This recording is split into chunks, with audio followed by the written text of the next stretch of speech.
सभी को सादर नमस्ते। देववाणी संस्कृतम यूट्यूब चैनल में आप सभी धर्म प्रेमियों का हार्दिक अभिनंदन करते हैं। मित्रों, आज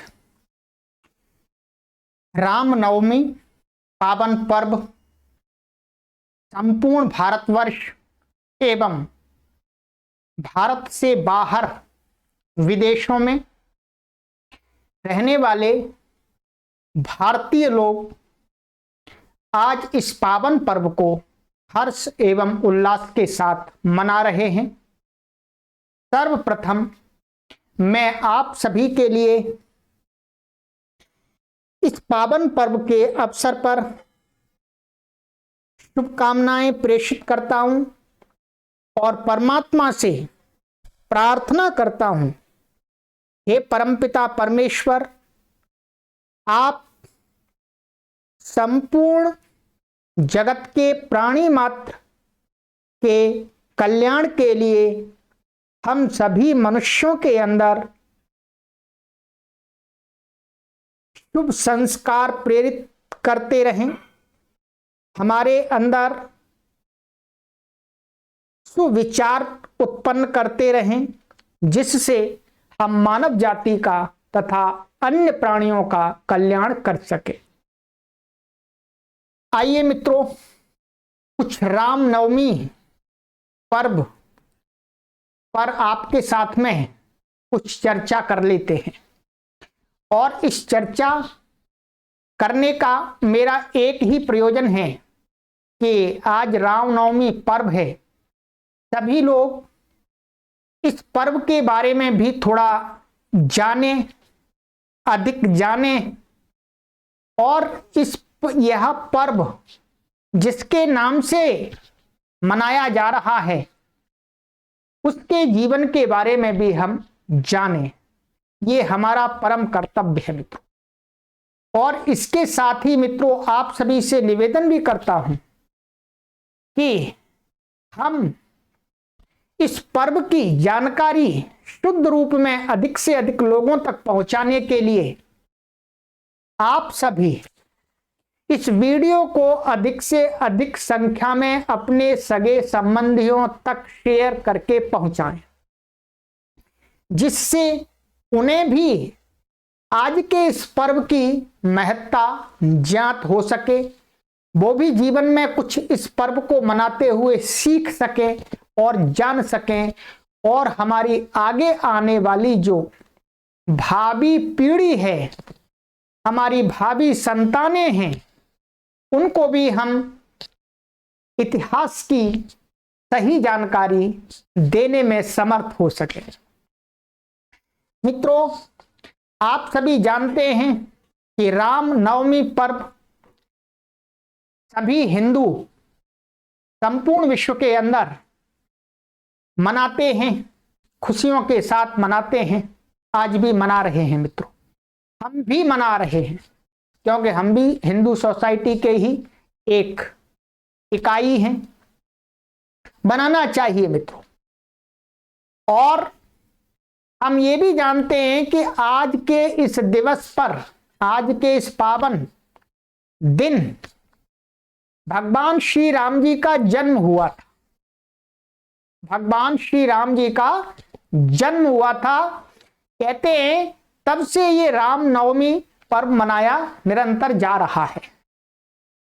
परंतु मित्रों, हम सभी लोगों का प्रायः करके 99% देखिएगा, एक एक शब्द को सुनिएगा, 99.9% लोगों को यह जानती ही नहीं है कि जिसके नाम से ये पर्व मनाया जा रहा है वो व्यक्ति कौन थे, वो महान आत्मा कौन थे, उनका जीवन कैसा था, ये भी नहीं जानते। बस इतना जानते हैं कि भगवान श्री राम जी के जन्म के उपलक्ष्य पर आज रामनवमी का पर्व ये मनाया जाता है। और कुछ मध्यकाल में इसी पर्व के साथ कुछ अंध परंपराएं भी जुड़ गई हैं, तो लोग उन अंध परंपराओं में ही डूब गए हैं और वास्तविकता को छोड़ दिया है। आज वास्तविकता को समझने के लिए मित्रों मैं आपके साथ चर्चा कर रहा हूं। मित्रों, भगवान श्री राम इस प्रत्येक भारतीय के अंदर समाये हुए हैं। प्रत्येक भारतीय व्यक्ति अंदर से कहीं न कहीं भगवान श्री कृष्ण जी को एक महापुरुष मानता है। बहुत सारे लोग भगवान का दर्जा भी देते हैं। मित्रों, भगवान श्री राम जी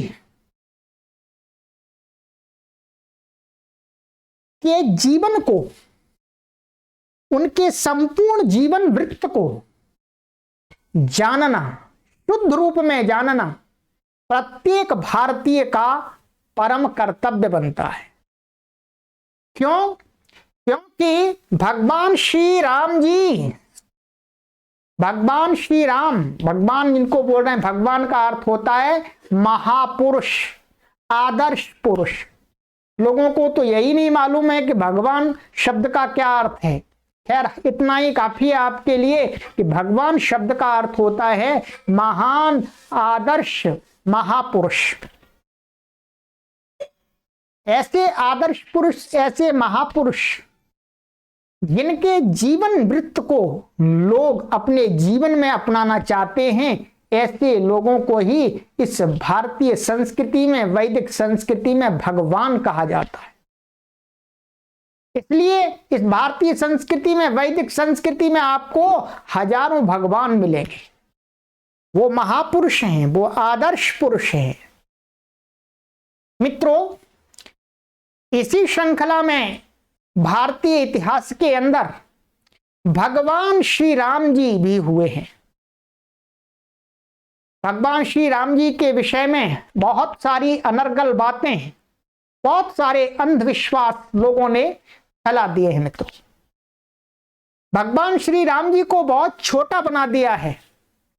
उनकी जो शक्तियां हैं उनको छुपा दिया है और उनको, मित्रों, उनके जीवन वृत्त से कुछ सीखने की बजाय, ध्यान दीजिएगा, भगवान श्री रामचंद्र जी के जीवन वृत्त से, जीवन चरित्र से कुछ सीखने की बजाय लोगों ने भगवान श्री राम जी को तमाशा बना दिया है, एक नाटक बना दिया है। ये हम सभी के लिए बहुत दुर्भाग्य है मित्रों कि हमने एक महापुरुष और एक आदर्श पुरुष को एक पुतला बना दिया है। हम उसके जीवन चरित्र को नहीं जानना चाहते हैं। मित्रों, इससे भारतीय इतिहास की महान हानि हुई है और महान हानि होने वाली है। इस महान हानि को रोकने के लिए हम सभी का परम कर्तव्य बनता है कि हम अपने महापुरुष, आदर्श पुरुष भगवान श्री राम जी के बारे में अवश्य जाने मित्रों, और भगवान श्री राम जी के साथ में उस ऐतिहासिक काल में जो उनके संपर्क में आए हुए मनुष्य, उनके विषय में भी हमें जानना चाहिए। मित्रों, सबसे बड़ा हमारा दुर्भाग्य ये रहा कि भगवान श्री राम जी का जो एक काल्पनिक चित्रण करने वाली एक पुस्तक, जिसको रामचरितमानस कहा जाता है, रामचरितमानस ने भी भगवान श्री रामचंद्र जी के जीवन को बहुत धुंधला किया है। भगवान श्री राम जी के वास्तविक जीवन को बहुत कुछ छुपा दिया है मित्रों। ये एक बहुत ही दुर्भाग्य की बात है। भगवान श्री राम जी का जो वास्तविक जीवन जिस पुस्तक में था, उस पुस्तक को साइड में कर दिया गया मित्रों, और एक ऐसी पुस्तक को सामने समाज में प्रस्तुत कर दिया जिस पुस्तक में भगवान श्री राम जी का आधा जीवन गलत बताया गया है। आपको मेरी बात गलत लग सकती है मित्रों, मैं जानता हूं गलत लग सकती है, परंतु मैं इस बात को गारंटी के साथ कहता हूं कि आप में से अधिकतर लोगों का ज्ञान इतिहास के विषय में, शास्त्रों के विषय में ना के बराबर है। क्योंकि मैं 18 घंटे इसी शिक्षा, इसी पढ़ने और पढ़ाने में लगाता हूं। आप 18 घंटे पढ़ने और पढ़ाने में नहीं लगाते हैं, इसलिए मेरा ज्ञान आपसे अधिक है, ये मैं आपको गारंटी के साथ कहता हूं। इसमें घमंड नहीं है, अभिमान नहीं है मित्रों। भिन्न भिन्न प्रकार के शास्त्रों को पढ़ता हूं, भिन्न भिन्न प्रकार के लोगों के द्वारा लिखित पुस्तकों को पढ़ता हूं और फिर तर्क के माध्यम से, चिंतन के माध्यम से, मन के माध्यम से हम उसमें से सत्य का जो घृत होता है, सत्य रूपी जो मक्खन होता है, उसको निकाल करके आपके समक्ष प्रस्तुत करते हैं मित्रों। इसलिए मित्रों, भगवान श्री राम जी का जो वास्तविक जो जीवन चरित्र था वो था महर्षि वाल्मीकि कृत रामायण के अंदर। आइएगा, क्या है मित्रों, ये महर्षि वाल्मीकि कृत रामायण है, ध्यान दीजिएगा। महर्षि वाल्मीकि कृत ये रामायण है, आप देख रहे होंगे वाल्मीकि रामायण, ठीक है। ये इसमें भगवान श्री राम जी का वास्तविक जीवन चरित्र का चित्रण किया गया है। क्यों किया गया है? क्योंकि महर्षि वाल्मीकि भगवान श्री राम जी के समय में हुए हैं, इसलिए उन्होंने भगवान श्री राम जी के बारे में सटीक जानकारी दी है मित्रों, सटीक जानकारी दी है। इसलिए सबसे पहले तो मैं आपसे यह निवेदन करूंगा कि आप स्वयं भगवान श्री राम जी के विषय में सत्य जानने के लिए कि भगवान श्री राम जी कौन थे, किस काल में हुए, उनके माता पिता कौन थे, उनके भाई कौन थे, उनका राज्य क्या था, उन्होंने अपने जीवन में क्या किया, इसको वास्तविकता जानने के लिए इस विषय की आप सबसे पहले स्वयं इस वाल्मीकि रामायण को पढ़ें। तो ध्यान दीजिएगा, ये वाल्मीकि कृत रामायण है और ये पुस्तक आपको दिख रही है, पुस्तक है, ध्यान दीजिएगा, क्योंकि सभी बातें मैं आपको थोड़ी देर में नहीं बता सकता हूं। ये आप स्वयं स्वाध्याय करेंगे, चिंतन करेंगे, तब आपको सही जानकारी मिलेगी। ऐसे आप किसी के दो शब्द सुनने से आपको सही जानकारी नहीं मिल सकती है। आप सत्य के मार्ग को नहीं जान सकते, कौन सा सत्य है, उसको पढ़ना पड़ता है, परिश्रम करना पड़ता है। आज का हमारा दुर्भाग्य यही है कि हम परिश्रम नहीं करना चाहते, पढ़ना नहीं चाहते, दूसरे लोगों से सुनी हुई बातों पर ही विश्वास करना आरंभ कर देते हैं और फिर हम अंधविश्वासों को अपने जीवन में लेकर के आ जाते हैं और वही अंधविश्वासों में फिर हमारा जीवन पिसता रहता है और हम रोते रहते हैं, चिल्लाते रहते हैं मित्रों। इसलिए सबसे पहले तो मैं यही आपसे निवेदन करूंगा कि आप महर्षि वाल्मीकि कृत रामायण को स्वयं मंगा करके मित्रों, आप मंदिर बनवाने के लिए लाखों रुपए दान करते हैं, आप मंदिर में पूजा आदि कराने के लिए आप लाखों रुपए दक्षिणा देते हैं, तो क्या आपका परम कर्तव्य यह नहीं बनता है कि आप कुछ पैसे व्यय करके पुस्तक को मंगा करके आप भगवान श्री राम जी के बारे में सही जानकारी प्राप्त करें? बनता है मित्रों। यदि आप ऐसा नहीं सोचते हैं, आप सोचते हैं कि हमारा कर्तव्य नहीं है भगवान श्री राम जी के जीवन को जानना, तो इससे बड़ी विडंबना कुछ भी नहीं हो सकती है हमारे लिए। इसलिए सबसे पहले मैं आपसे यही आग्रह पूर्वक कहूंगा कि आप इस महर्षि वाल्मीकि कृत रामायण को मंगा करके पढ़िएगा। जहां से भी आपको मिलती है वहां से लेकर के पढ़िएगा, तब आप जान पाएंगे कि भगवान श्री राम जी कौन थे। मित्रों कुछ मैं आपको बात बताऊंगा। अब एक बात यहां पर यह है कि जो वाल्मीकि रामायण है, बहुत लंबा काल हो गया है मित्रों, बहुत लंबा काल हो गया है। राम भगवान श्री राम जी के जन्म को लगभग मैं अभी आपको बताऊंगा कितना समय हो गया है। भगवान श्री राम जी के जन्म को लगभग 1,81,49,000 लगभग 100 वर्ष के करीब हो गए। ध्यान दीजिएगा, इतने लंबे समय में महर्षि वाल्मीकि रामायण जो है चली आ रही है। जब मित्रों इतने लंबे समय में किसी भी इतिहास के ग्रंथ में लोग, स्वार्थी लोग, लालची लोग मिलावट कर देते हैं, जिसको प्रक्षिप्त कहा जाता है। कुछ अपने लालच के लिए, लोभ के लिए, अपने स्वार्थ के लिए कुछ कुछ मिलावट कर देते हैं। फिर धीरे धीरे समय समय पर ग्रंथों का संशोधन भी होता है, ऐतिहासिक ग्रंथों का संशोधन भी होता है।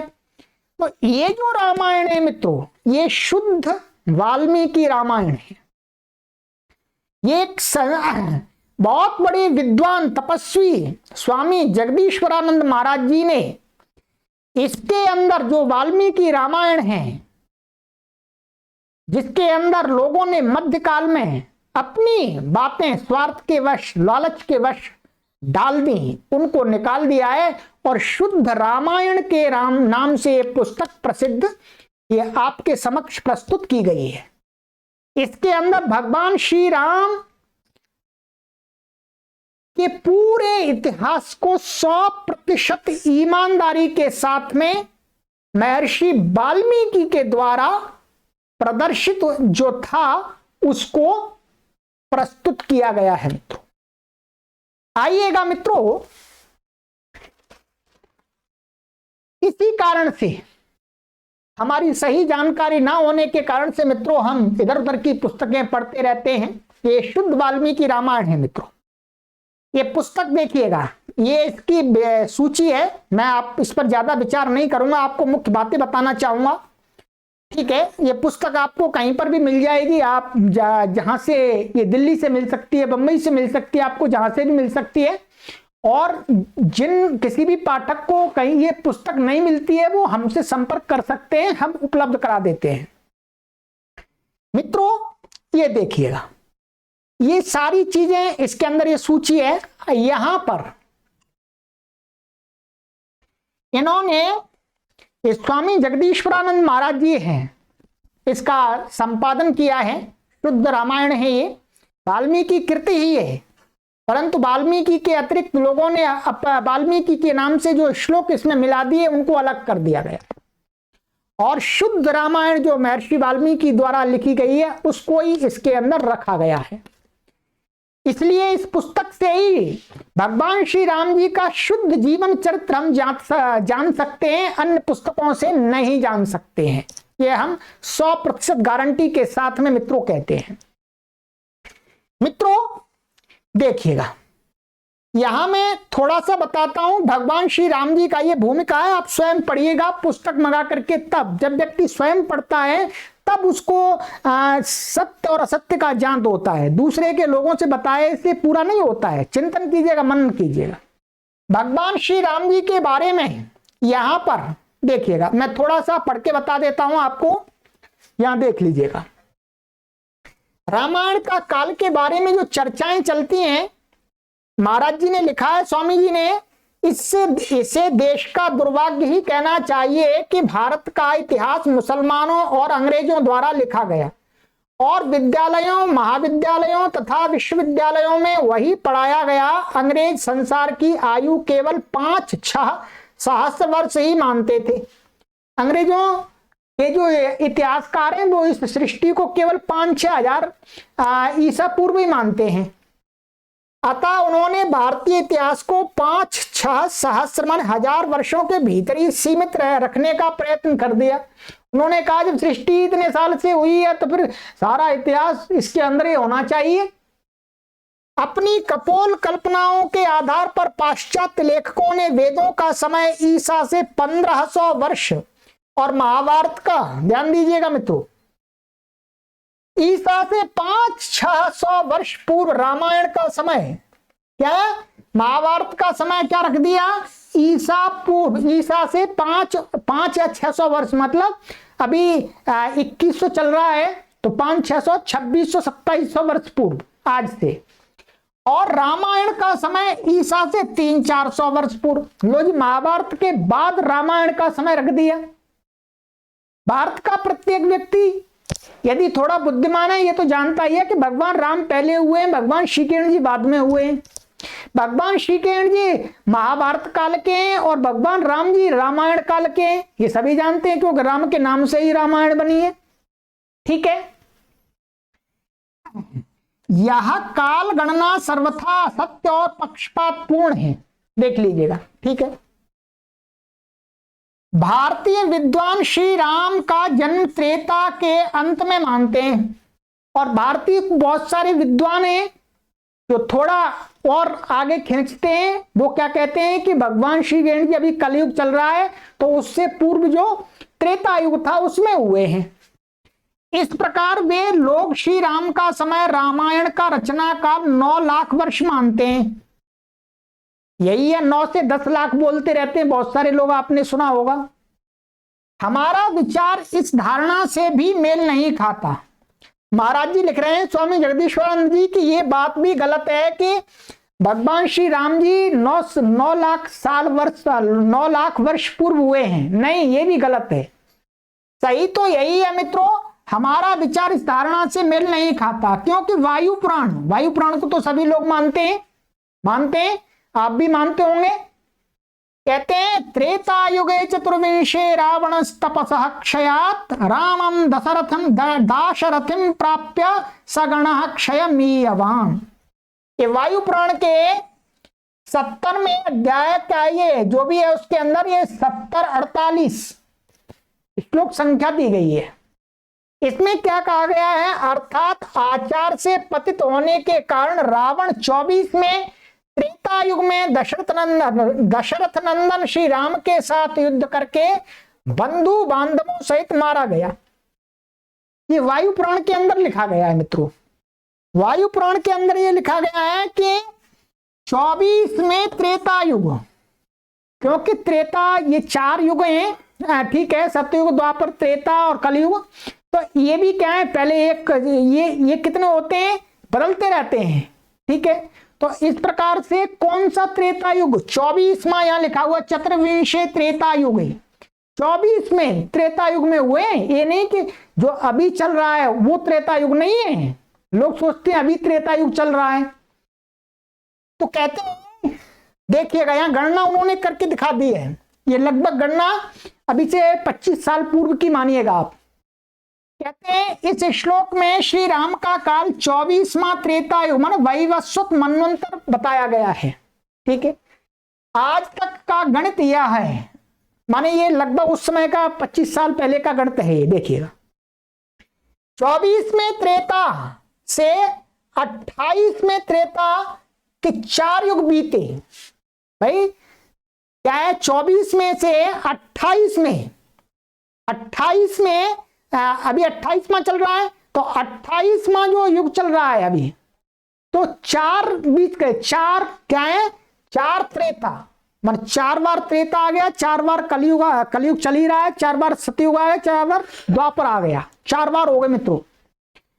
अब देखिएगा युग बीते जिनमें वर्ष हुए कितने हैं, देखिएगा एक जो चतुर्युगी होती है जिसके अंदर सतयुग, द्वापर, त्रेता और कलयुग, जो उसका समय है वो 43,20,000 समय होता है। ठीक है, 43,20,000 साल समय होता है, और उसमें 4 का गुणा कर देंगे तो कितना होता है, 1,72,80,000 वर्ष हो गए। ठीक है, और द्वापर, फिर उसके बाद द्वापर आ गया, द्वापर हो गया। द्वापर के होते हैं 8,64,000 वर्ष, ठीक है। और कलयुग के वर्ष मानिएगा, ये उस समय लिखा गया जब इन्होंने लिखा है 5,070 वर्ष उस समय बीत गए थे। तो ये कुल मिलाकर के जो कुल योग है वो 1,81,49,070 वर्ष। तो आज मानिएगा लगभग 95 वर्ष के करीब ये बैठता है समय, ठीक है। कितना, भगवान श्री राम जी के जन्म को कितना समय हो गया? लगभग 1,81,49,000 और लगभग 95 वर्ष। अब देखिएगा ये समय है, यहां लिखा हुआ है। इस प्रकार भगवान श्री राम का काल 1,81,49,070 वर्ष के करीब होता है। 70 और 25 95 के लगभग होता है मानिएगा। तो भगवान श्री राम जी का ये समय यहां पर निश्चित किया है, और वो कैसे निश्चित किया है? वाल्मीकि रामायण से किया है। ये जो वाल्मीकि रामायण है इसके अंदर श्लोक हैं, उनके माध्यम से भी बताया है, लिखा हुआ है, यहां पर देख लीजिएगा। जिस समय श्री राम राज्य सिंहासन पर आसीन हो गए थे, उस समय महर्षि वाल्मीकि ने अपने ऐतिहासिक महाकाव्य की रचना की थी। अतः रामायण का समय भी इतना ही माना जाता है लगभग, ठीक है। आगे इस पुस्तक में इन्होंने दी है। तो भगवान श्री राम जी का जो जन्म हुआ है वो लगभग मानिएगा आप 1,41,49,000 वर्ष मान लीजिएगा, 100 और मान लीजिएगा 100 वर्ष, ठीक है। तो ये तो भगवान श्री राम जी के जन्म का है। अब इसके बारे में किसको जानकारी है बताइएगा? कुछ लोग तो ऐसे कहते हैं कि भगवान राम जी तो हुए ही नहीं है, कुछ लोग ऐसे कहते हैं 300-400 वर्ष पहले हुए, कुछ लोग कहते हैं 9 लाख वर्ष पहले हुए। परंतु वास्तविक में भगवान श्री राम जी की का जो जन्म समय है, जन्म काल है, वो इतने पूर्व का है। अब बताइएगा, आपको ये जानकारी कहीं नहीं दी जाती, किसी भी विश्वविद्यालय, किसी भी पाठशाला के इतिहास में आपको ये नहीं पढ़ाया जाता है। इसलिए आपको भगवान श्री राम जी के बारे में सही जानकारी पढ़नी है, जाननी है, स्वाध्याय करना है, तो आप इस पुस्तक को ही पढ़ें, जिससे भगवान श्री राम जी के बारे में जो कुछ गलत बातें फैला रखी हैं उनका भी निवारण आपका हो जाएगा। आइएगा मित्रों, अब मैं आगे चलता हूं कि भगवान श्री राम जी के साथ साथ में एक भगवान श्री राम जी के एक भक्त हुए हैं। कौन भक्त हुए हैं? हनुमान महाराज जी। उनको भी भगवान हमने माना है, वो भी हमारे महापुरुष हैं, वो भी हमारे वंदनीय हैं, वो भी हमारे आदर्श पुरुष हैं। परंतु भगवान हनुमान जी के विषय में भारत देश के अंदर सबसे अधिक गलत बातें लोगों ने प्रचारित और प्रसारित कर दी है मित्रों। उन सारी गलत बातों का निवारण इस ग्रंथ में किया गया है। बहुत दुर्भाग्य है मित्रों, हमको भी कहने में कभी शर्म आती है, लज्जा आती है कि हमने अपने भगवानों का, हमने अपने महापुरुषों का, हमने अपने आदर्श पुरुषों का कैसा स्वरूप बिगाड़ दिया मित्र। भगवान हनुमान जी जो हमारे आदर्श पुरुष हैं, जो हमारे महापुरुष हैं, जिनको हमने भगवान का दर्जा दिया, उन महापुरुष का चित्र भी हमने ठीक नहीं रखा, उसका चित्र भी बिगाड़ दिया, उनका चित्र भी बिगाड़ दिया मित्रों। ये कितना दुर्भाग्य की बात है मित्रों। उनके विषय में भगवान हनुमान जी को पूंछ लगा दी मित्रों, और ऐसी पूंछ लगाई कि उनकी जहां पर भी कोई चित्र है, जहां भी कहीं पर कोई मूर्ति है, तो पूंछ लगा दी मित्रों। ऐसा संसार में कोई मनुष्य हुआ है अब तक, क्या आगे होगा, या कोई वर्तमान में है जिसके पूंछ हो? बताइएगा। बिना बुद्धि और बिना पैर की बात को हमने अपने सिर पर बिठा लिया और हमने अपने आने वाली संतानों को भी यही सिखा रहे हैं। मित्रों, ये पाप लगता है इसका। हम यदि अपनी संतानों को, अपनी भावी पीढ़ी को गलत बातें सिखाते हैं तो उसका पाप हमें लगेगा, और लगा भी है। इन गलत बातों के अधिक प्रचारित और प्रसारित हो जाने से क्या है, राम के अस्तित्व पर ही एक प्रश्न चिन्ह लग गया। इन गलत बातों के प्रचारित प्रसारित कर देने के कारण ही भगवान हनुमान जी के नाम अस्तित्व पर चिन्ह लग गया।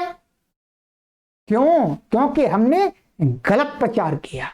तो मित्रों, आज से आप ये समझ जाइएगा कि भगवान हनुमान जी कोई बंदर नहीं थे। भगवान हनुमान जी एक श्रेष्ठ मनुष्य थे। उनके पूंछ नहीं थी कोई भी ऐसी। वो सारी बातें आपको कहां मिलेंगी?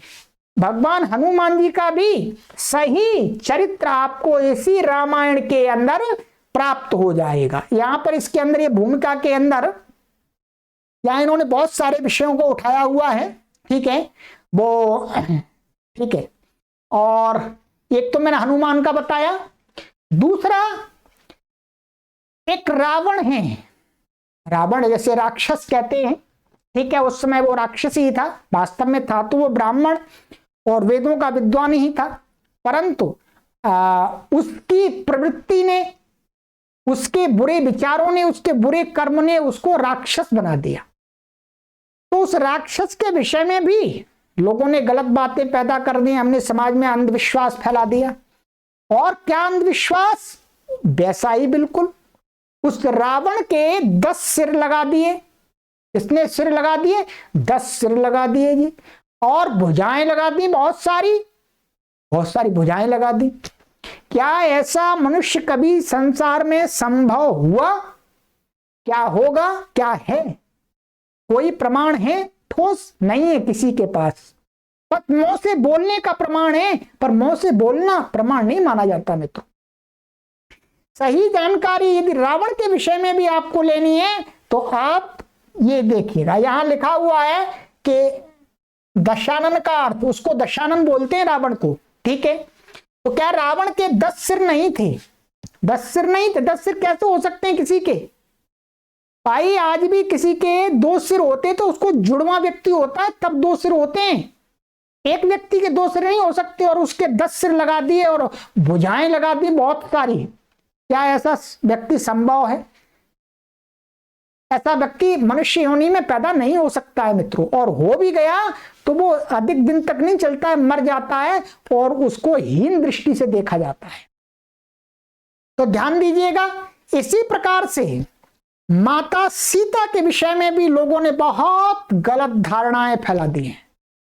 बहुत गलत धारणाएं फैला दी हैं। क्या फैला दिया है? कि सीता माता जी जमीन के अंदर से निकली हैं, भूमि में से निकली हैं। इतना अंधविश्वास मित्रों, जिसके कारण से माता सीता के ऊपर भी लोगों ने प्रश्न चिन्ह लगा दिया, उनके अस्तित्व पर भी प्रश्न चिन्ह लगा दिया। क्या ऐसा कोई संभव है?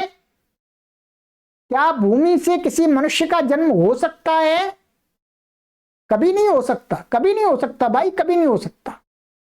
और एक तरफ ये भी कहते हैं कि सीता माता के जो पिताश्री थे वो राजा जनक थे, और उनका जन्म कहते हैं भूमि से हो गया, भूमि से हो गया। ये सारी अनर्गल बातों का समाधान आप कर सकते हैं केवल और केवल इस शुद्ध रामायण के माध्यम से।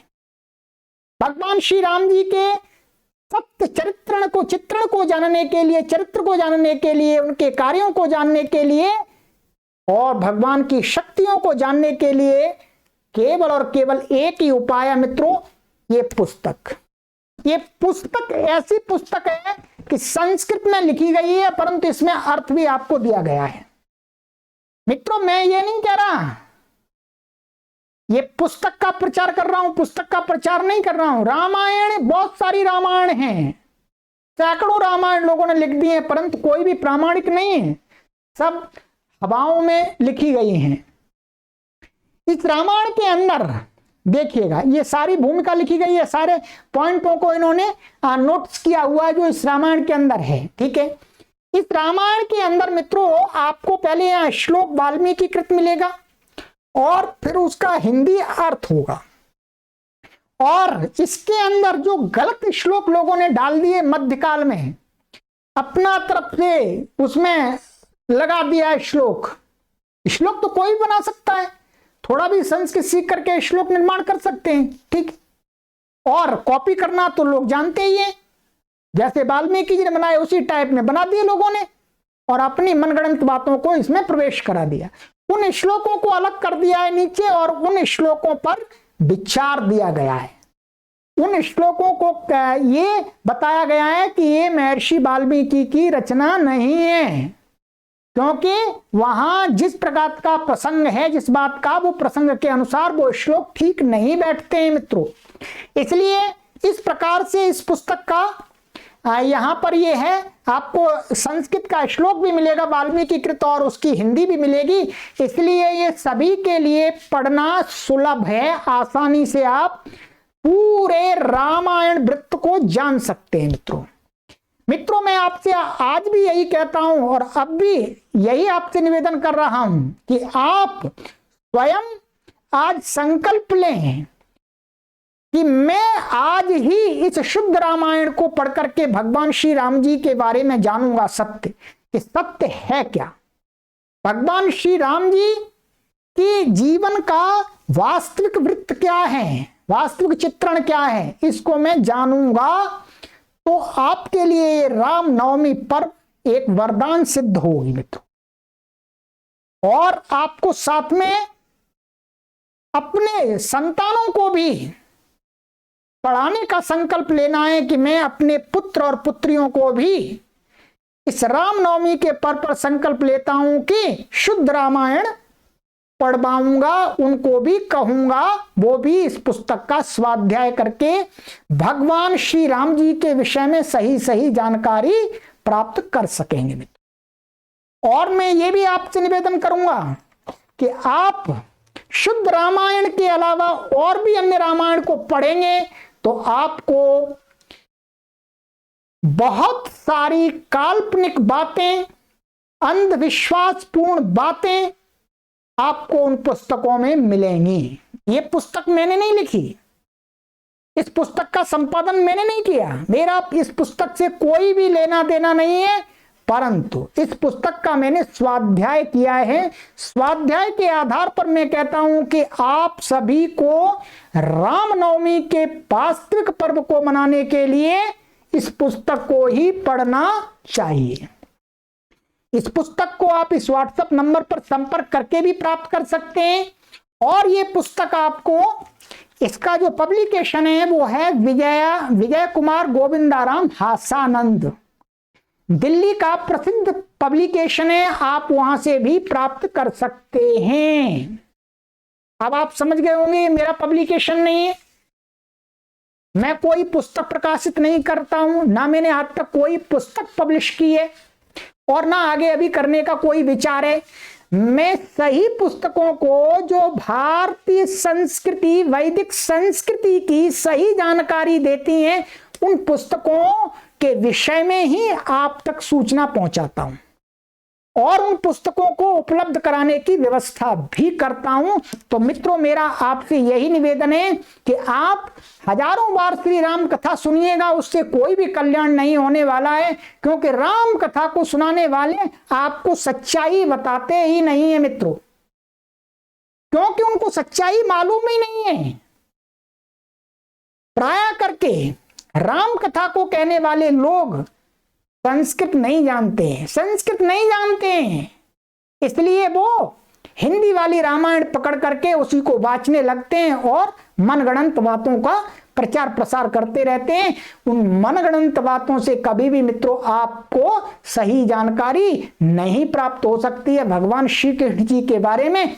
तो मित्रों मेरा तो आपसे यही निवेदन है कि यदि आप जानना चाहते हैं भगवान श्री राम जी कौन थे, भगवान हनुमान जी कौन थे, रावण कौन था, माता सीता कौन थी, भरत कौन थे, शत्रुघ्न कौन थे और भी लक्ष्मण कौन थे, कैकेयी कौन थी, कौशल्या कौन थी, सुमित्रा कौन थी, राजा दशरथ कौन थे, सभी वृत्त को आप जानना चाहते हैं तो आपके लिए एकमात्र है ऑप्शन, केवल ये शुद्ध रामायण। बस मैं यही कहूंगा।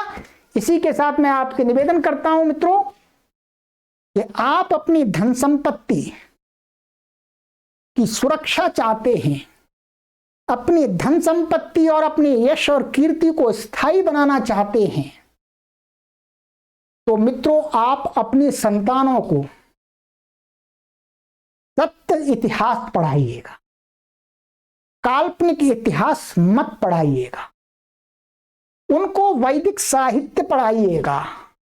अन्यथा आपकी ये संपत्ति, आपकी यश और कीर्ति धूल में मिलने में देर नहीं लगती है मित्रों, देर नहीं लगती है। इसलिए हम आपसे आज यही संकल्प लेने के लिए निवेदन करते हैं, प्रार्थना करते हैं, आग्रह करते हैं कि आप सभी इस शुद्ध रामायण को आज से ही पढ़ना आरंभ कर दें, आपके पास में है तो, और नहीं है तो इसको मंगा करके पढ़ना आरंभ कर दें। प्रतिदिन 1 पेज, आधा पेज, 2 पेज, 3 पेज पढ़ें तो मित्रों ये 3 से 4 माह के अंदर आप पूरी रामायण पढ़ करके सत्य असत्य का निर्णय कर सकते और अपने अंदर जो अंधविश्वास हैं, जो गलत जानकारी है, उनका भी समाधान कर सकते हैं।